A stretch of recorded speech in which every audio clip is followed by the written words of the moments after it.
placed in here. What better time than now? Good evening, everyone. Welcome to Patriot Nation TV. I'm your host, Tim Davis, your new age patriot with a 1776 attitude. One man, one opinion. Welcome to my live show. I'm going to talk about unmasking Joe the Tyrant Biden and his Nazism executive orders. So it's very controversial. It's very disturbing to me when I see what's going on. So I'm going to take you to yesterday, which was Thursday, April 8th, 2021. Yesterday, Joe the Tyrant Biden and his administration announced 3 executive orders.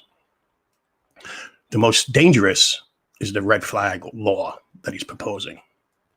If you're not familiar with the red flag laws, what it means is that anyone can turn you in to authorities for owning a firearm. That means your firearms will be taken away. Making things worse, some red flag laws allow authorities to gain access to your medical records for what they don't agree with or like, such as if you have a medical marijuana card. They can just see you have one. They can just come and take your firearms if you own one. And so basically the point is that no political topic is more dishonest than the gun grabbers. Because without your Second Amendment, you don't have any amendments. The Second Amendment protects all your amendments. And what's really disturbing about this, I'll give you a couple of those examples. Who can turn you in? You can have a disgruntled neighbor. You can have disgruntled social media people if you just argue on Facebook. They could be in California. You could be in Oregon. They could in Kentucky. You just report you. Disgruntled teachers or anyone who just doesn't like the way you look. And basically what's that saying is you're going to have a bunch of Karens and Kens being unleashed onto society. And that's very, very disturbing. And people really, really got to pay attention to what's going on because they're coming for them. You know, it's not being panicky. It's not being a conspiracy theorist. It's just not. So before I even get any further into this, I just want to leave something to think about as this show goes on. When a well-packed web of lies has been sold gradually to the masses over generations, the truth will seem utterly preposterous and its speaker a raving lunatic. You know, I'm sure you know, like I did over the years as a young kid studying history, you know, did you ever wonder what you would be doing during the time of slavery or the Holocaust or the Civil Rights Movement? Did you ever question yourself? What would you be doing? If you don't know what you were doing, you're doing it right now. You're remaining silent because it's happening here in America. And, you know, it's just not looking good. At this point, I look at it like this. If you trust the government, you obviously failed your history classes. You really have, if you trust the government. Most Americans have no idea how close we are to losing our country. And you got to understand something. The purpose of the United States Constitution is to limit the power of the federal government, not the American people. The Bill of Rights is what protected us, we the people, what the government can't do to us.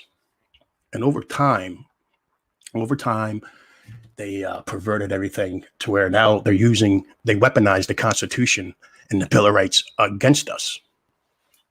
So you got to ask yourself this, a couple of things. How did Hitler seize power? How did Hitler seize power? I can only think of quick six examples. And if you look at it, what he did in 1938, 33, compared to where we are today in 2021, think about it. Number one, he created a crisis. Number two, he demonized his opponents. Number three, he declared a state of emergency. Number four, he undermined elections. Number five, he made the rule of law irrelevant. And number six, he ruled by executive order. That's right. He ruled by executive order. And no other leader, or I'm just saying no other tyrant in modern day history, you can trace it back to 200 years. No other tyrant that was a leader of a nation has signed 40 executive orders in 1 month, except for 2 people. The first one was happening in 1938, and the other one happened in 2021. The only 2 leaders, or tyrants as I call them, that have signed 40 executive orders or more in a 1 month span. And so what I see what's happening is, I see there's a storm coming. It's a 2-front storm. And it's a spiritual storm, and it's going to be a physical storm. And very few people are prepared for it. And what I fear, and I fear it, you got to be paying attention to what's going on, folks. Put your phones down, turn off the TV, just pay attention to what's going on. What I'm fearing from what I'm seeing and from knowing history is the day is coming soon to where good men are going to have to do bad things to very bad people, as history dictates that. You know, you also got to be aware of a government that wants to disarm its people, for they are not concerned for their people's safety, but for their own. All mass murderers agree gun control works. After disarming the Soviet Union, Joseph Stalin murdered 20 million people. After disarming the Chinese people, Mao murdered 40 million people. After disarming the German people, Hitler murdered 14 plus million people. And where we are today started off with the 44th president, Barack Obama. He set agenda forth to disarm the American populace. And it would have succeeded, but Trump came in and beat Hillary. So let me be clear. Let me just be clear here. As we're watching the Biden circus, the buffoonery, these actions could require Americans to surrender lawful property, push states to expand confiscation of orders, and put gun control lobbyists to head the ATF. Biden and his administration is dismantling the Second Amendment. It's time to stand up and say no more. Enough is enough. What we are seeing today in 2021, this form of government, this government is what our founders warned us of. The U.S. Constitution does not need to be rewritten. It just needs to be reread. Solves all problems. The world is not getting darker.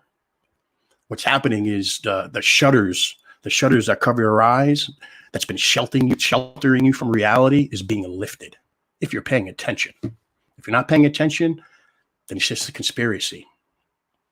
And I do have a guest on again. The guy's always showing on. He's backstage right now. I'm going to bring him on in a couple minutes. So I just wanted to say one thing about the Second Amendment. We know what the Second Amendment is. So I'm going to break it down to what it actually means. I don't need Alan Dershowitz. I don't need any scholars. I don't need Supreme Court justices to tell me what it means. So I'm going to break it down piece by piece. A well-regulated militia. A militia that now when Thomas Jefferson, during the drafting of the Constitution in 1776, he wrote, "No free man shall ever be disbarred the use of firearms."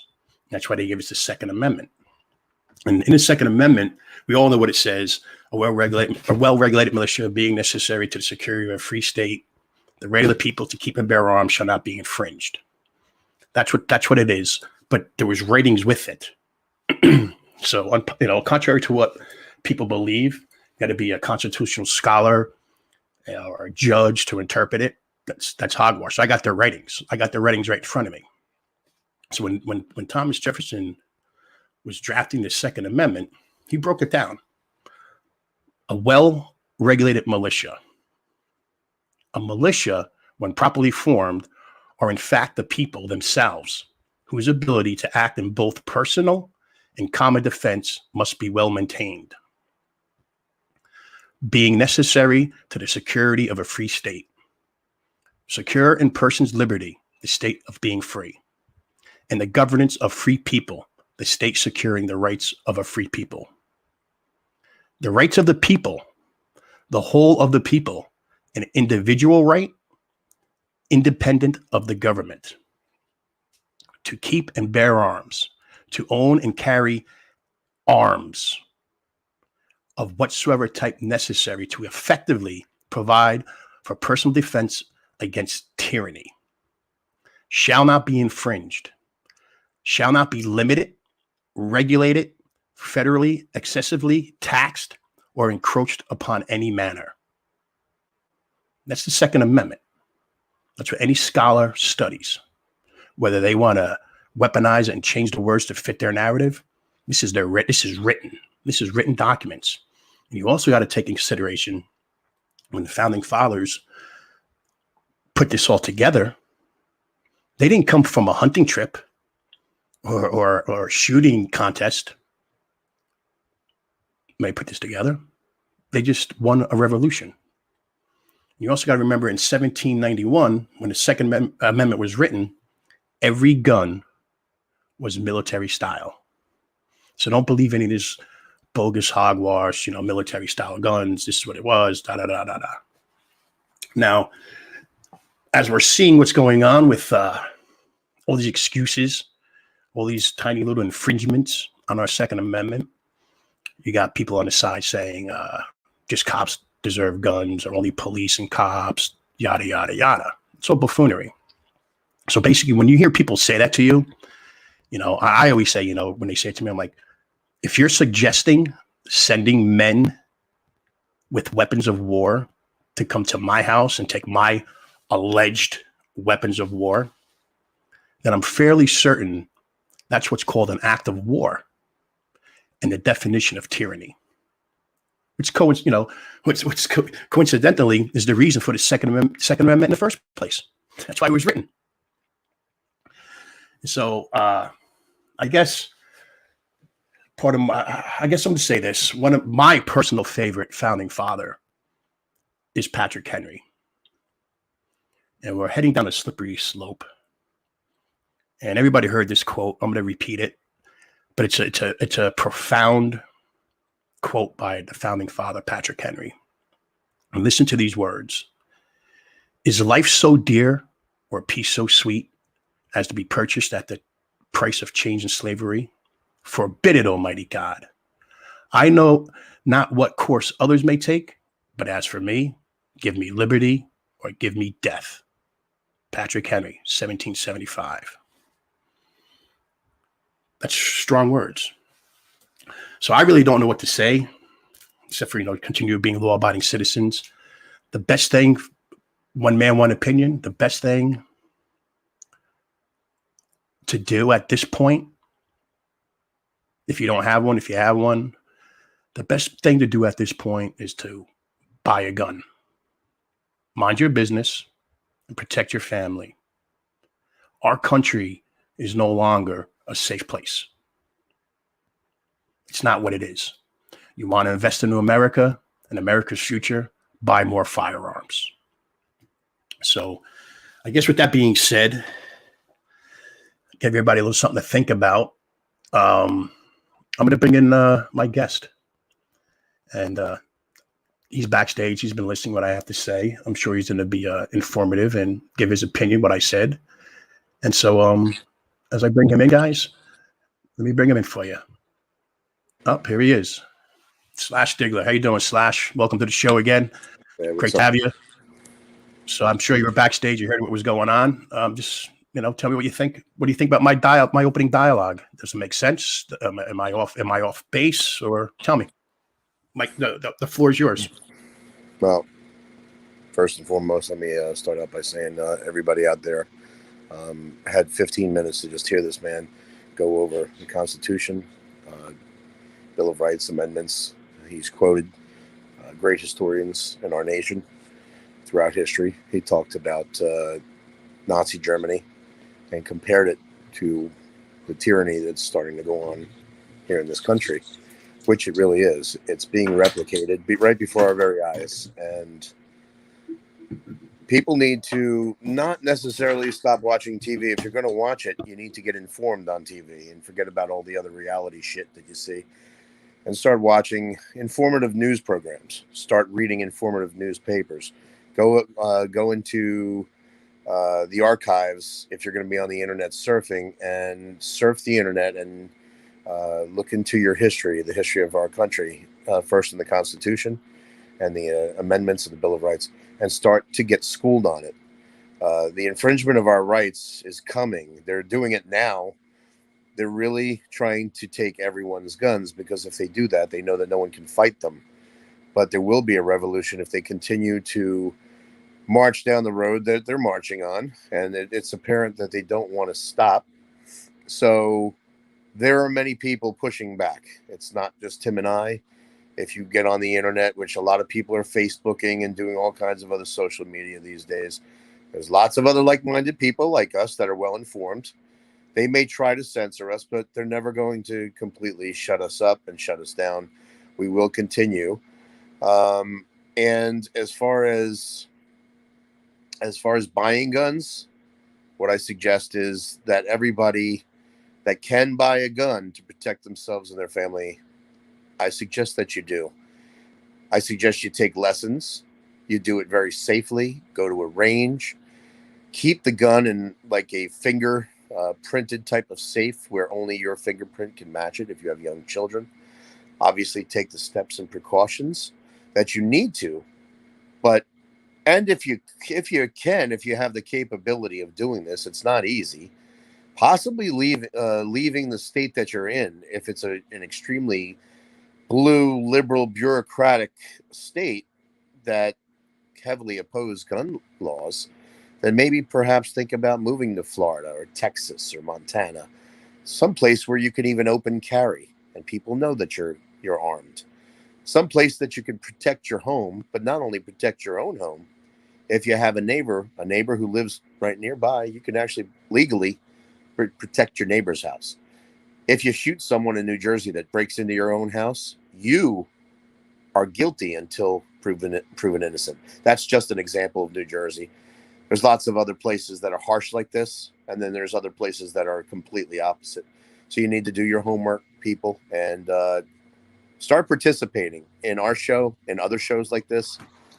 We want to get your feedback. We want to answer your questions. I want to know how you feel. Exactly. Actually, people are signing in. Shout out to the number 11 double ones. Yes, it is a great quote by Patrick Henry. That's one of my favorite. He is my favorite founding father. But I don't mean to interrupt. I just want to give. I have a couple things. If you listen to some of these quotes, you can compare them to our politicians today. And I really don't want to give any of these Nazi leaders any sort of credit for anything, because they're evil people, the most evil people in the world. But Heinrich Himmler once said, "The best political weapon is the weapon of terror. Cruelty commands respect. Men hate us, but we don't ask for their love, only their fear." And what's happening now? People are just giving up to fear of COVID, fear of terrorists, now it's the fear of domestic terrorists, or fear of white supremacists or black militants. People give into fear. And that's a real problem. And also, not to give credit, because I don't want to give credit to any of these evil men. But I do know history, and I know it very well. During the Nuremberg trials, I don't know if this is going to make sense to anybody out there listening to it, but when Hermann Goering at the Nuremberg trials in 1946, he was asked a question. And this is what he said. He says, "Naturally, the common people don't want war, neither in Russia, nor in England, nor in America, nor for that matter in Germany.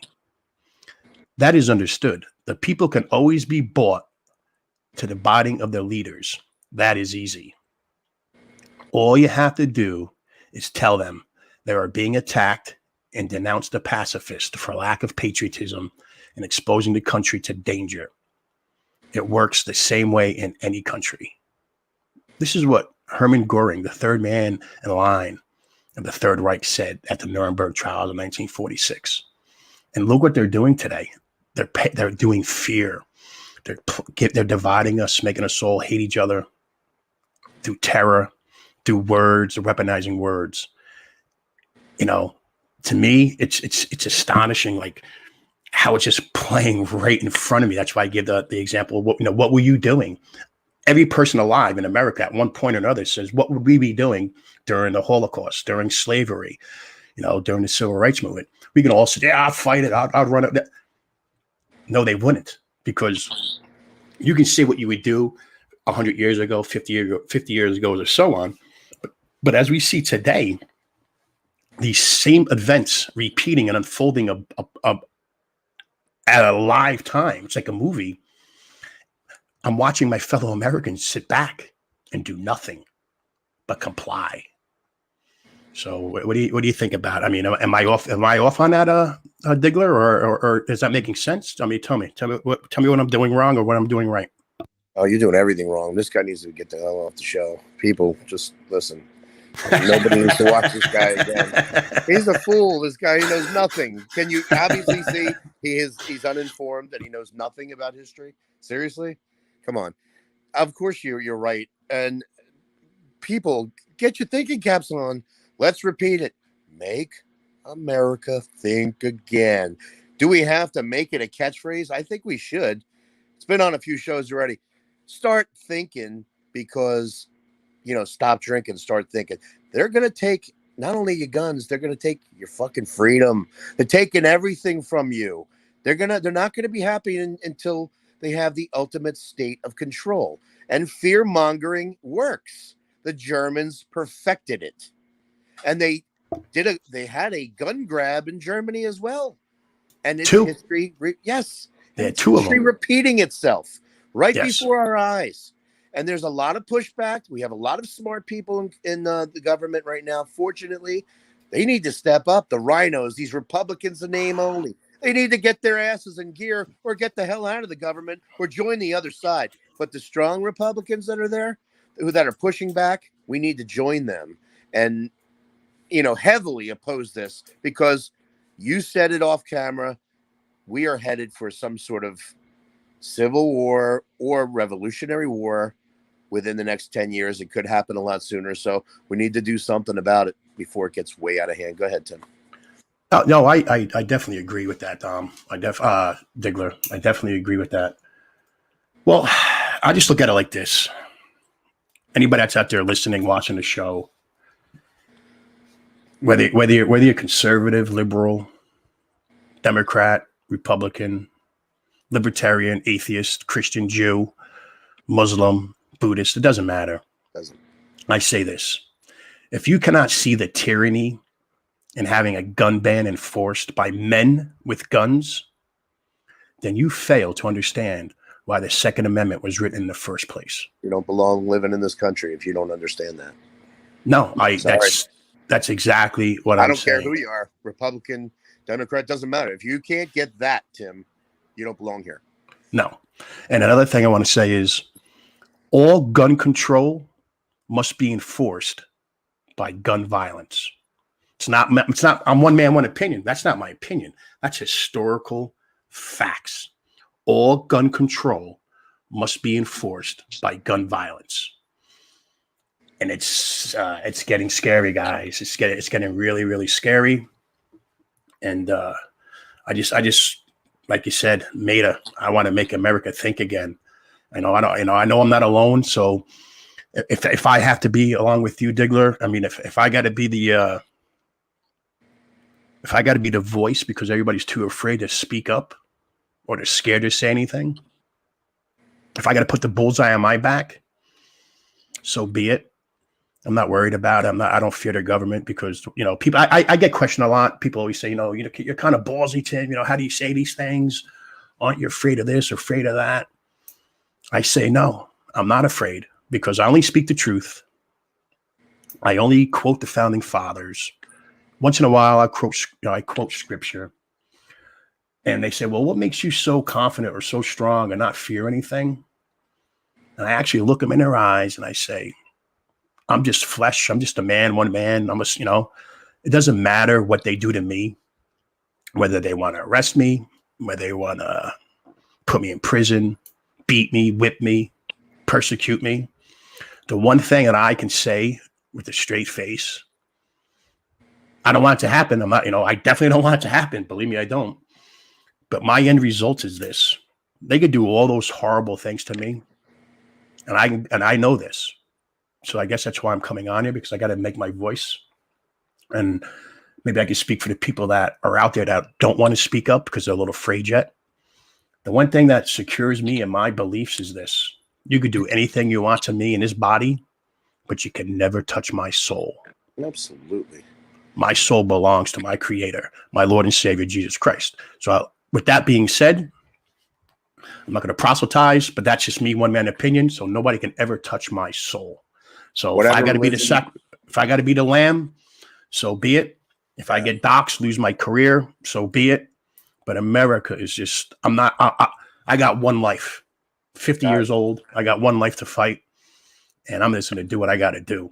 Well, God bless your patriotism, my friend. And let me tell you something. I've never been a very religious person, but you start to think about all kinds of different things that are going on. And I told you in the last show, I don't necessarily feel like this is a battle we're having between Democrat and Republican. I think it's more like good and evil. Spiritual. I've spoken to a lot of people off camera. They feel the same way. Whether it doesn't matter what their political preference or their religious affiliation is, they feel the same way. And so whether Jesus is our Lord and Savior, or whether you believe in Judaism or Hinduism, it doesn't matter.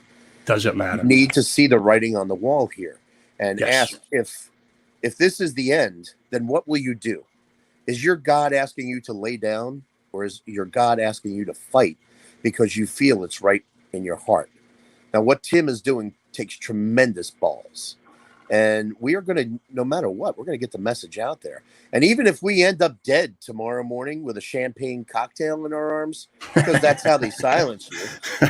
They show up in the middle of the night, all black suits. Conspiracy. Ooh, hex. Glasses, and they shoot you in the arm. And next thing you know, Tim and I have heart attacks. We had heart attacks. We're heroin addicts, and you're written off. But you know what? If that happens, somebody please continue, because no matter what, we're all gonna die. We're all gonna die. You know what? Do you want to go out standing on your 2 feet, or do you want to go out bending over backwards and saying, "Go ahead, just give it to me. I don't need any lube. Just go ahead." Well, being that you said that, let me just piggyback off that for a second. Just so everybody know out there, if me personally, if I'm ever a victim of a mass shooting somewhere in a mall or down in New York City while I'm working, if I'm ever a victim of a mass shooting by a crazed psychopath, do not let them use me as a reason to take your guns away. Just know that because I work in New York City, I wasn't allowed to protect myself, but I'm going to go out fighting, whether I got to fight with my dukes or whatever, or I got to run. Don't think I won't run. I will definitely run.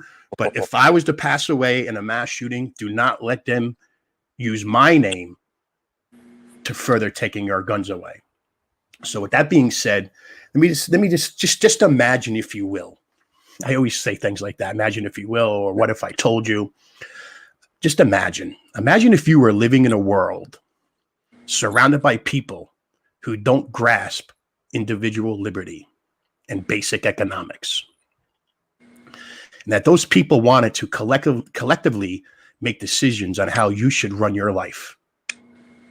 And that's what we have. We have a handful, was it 535, 9 judges, 1 president, 1 vice. We don't even have 600 people in a faraway, fake intellectuals in a faraway capital dictating and planning out my life, your life, people in the audience's life. They're planning out our life and what's best for us. That's ludicrous. And so, I'm a big individualist. Obviously, I'm a I'm not a Republican. I was never a Republican. I do vote Republican. I'm actually a conservative. I'm a constitutional conservative with a little bit of a libertarian in me. Just leave me alone. No, my libertarian part is leave me alone. I leave you alone. As long as you could do whatever you want in your life, as long as it doesn't affect me and my life, we're cool. I don't care what you do. The less government, the better, guys. That's basically it. So I'm just big on individualism, not this collective mindset. And so I don't know. Go ahead. I mean, if you want to add on, go ahead. I just had to say that two quick things. Thank you. Listen, you've been incredible, and you're going to continue this message. You're not afraid. You're not going to stand down, and we are going to go on, and we're going to get tremendously big. We're going to lift other people up to start talking and communicating, and we're going to get huge. And the reason we do that is because we're not afraid.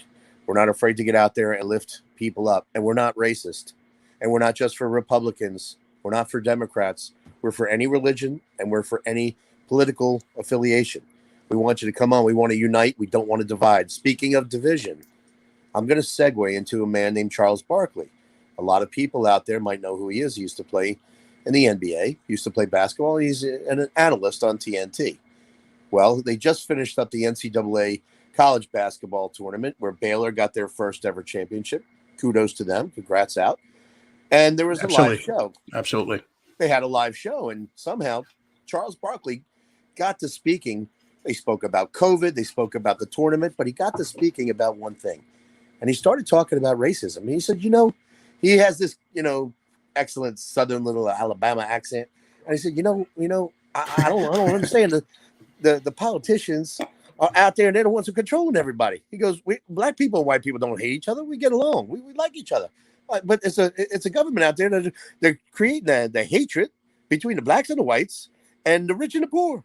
And they're trying to divide us. And Charles Barkley came out and said this. No one paid him to say it.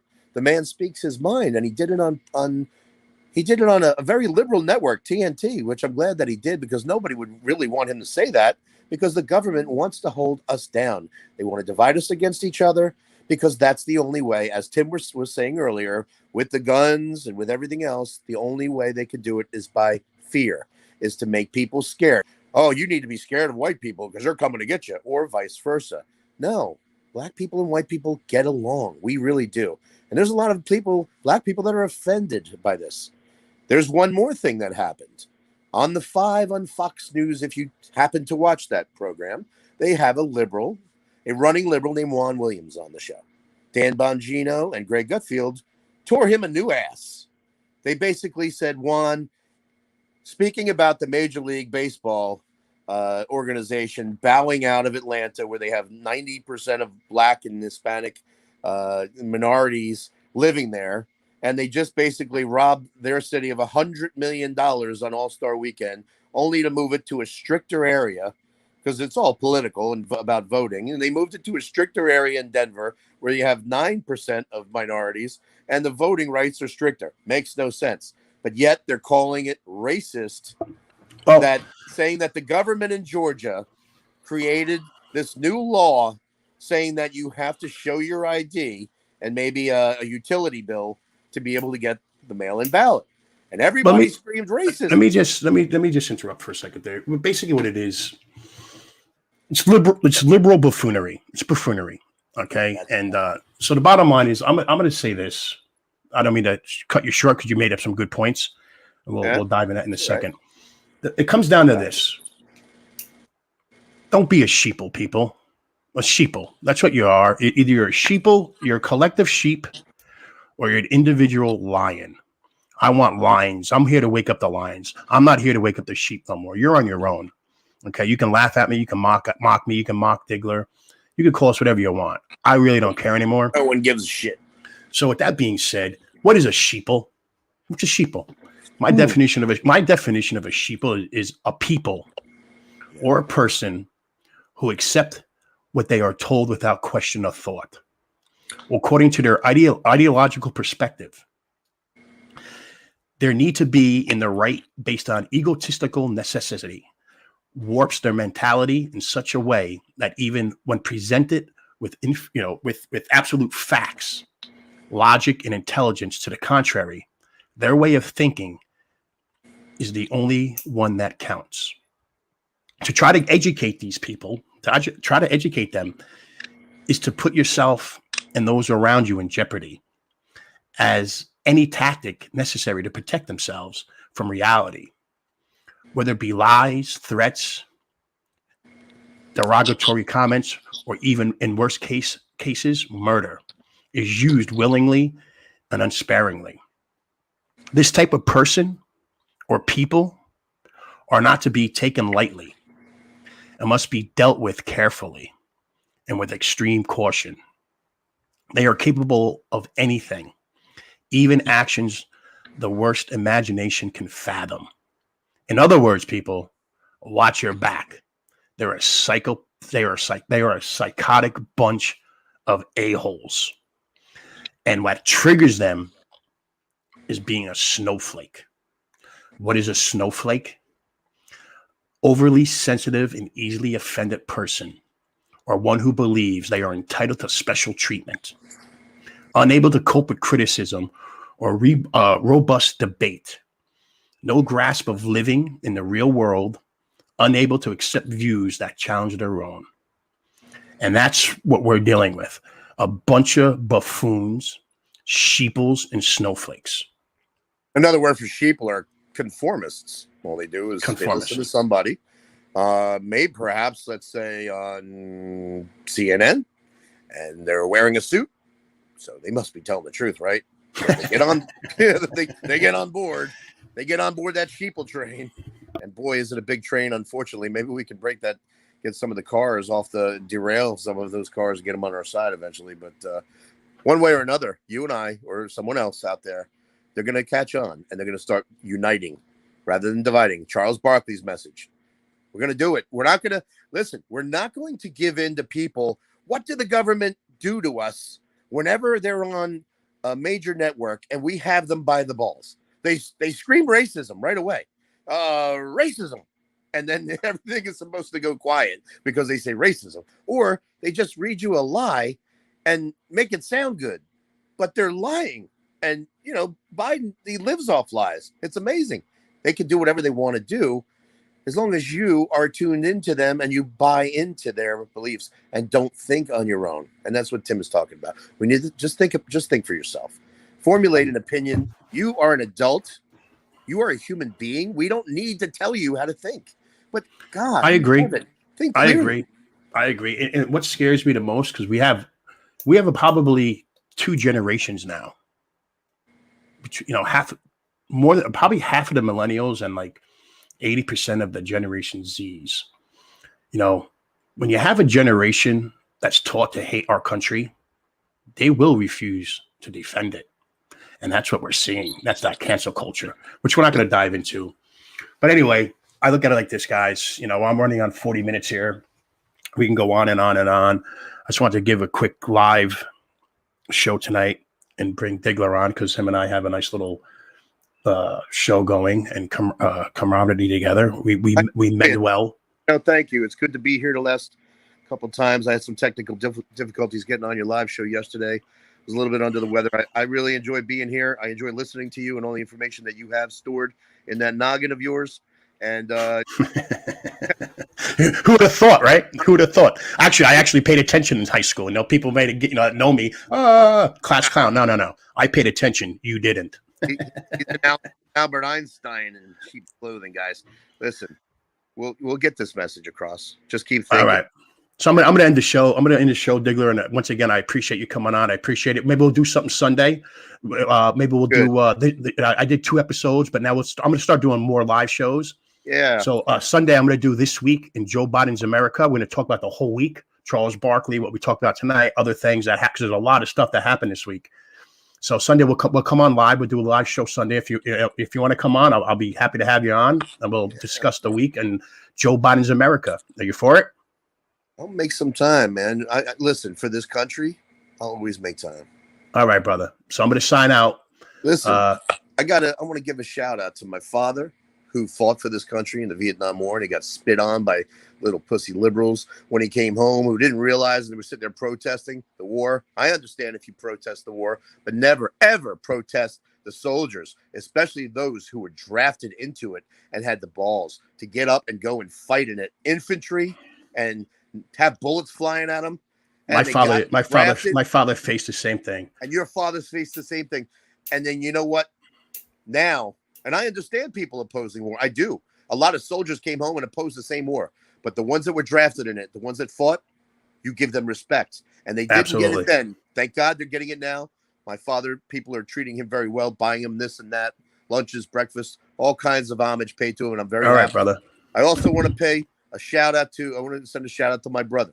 Okay. During this COVID, he's been going in and out of people's homes, and he's a master plumber. He's been going in and out of people's homes, working on the front lines whenever they had an issue.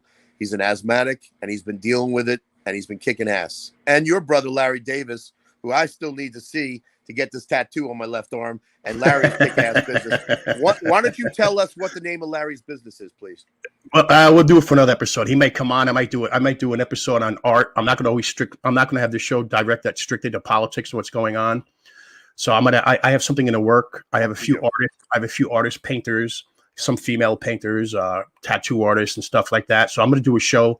Maybe we'll have them come on, let them promote themselves. You follow what I'm saying? That's they're probably my number one fans, and so I want to keep them in the loop, and I will bring them on to make their business grow, along with my brothers. It's friends and family is all we got. But I'm gonna sign off. Let me sign off with this, and I'll talk to you backstage, Diggler. I appreciate you coming on. All right, buddy. All right, take care, folks. All right, I'll talk to you in a minute. Keep your thinking caps on. Okay, everybody. I hope you enjoyed the show. I just want to give a shout out to a couple of people that are making comments. Loretta, thank you for watching in. Double ones, number 11. Appreciate you. And everybody else that's tuning in, I hope you appreciate the show. And tune in Sunday for This Week in Joe Biden's America, episode 3, live. And don't forget to hit subscribe, please. Hit like, hit subscribe. If you have any things you want to talk about with the Constitution or anything, just leave a comment. Let me know. I'll get to it. I'll be able to look at it. We can discuss it further. And I guess basically, everybody keep your heads up, keep your eyes on the ball, and God bless. God bless you. God bless America. I will talk to you guys Sunday. God bless and good night.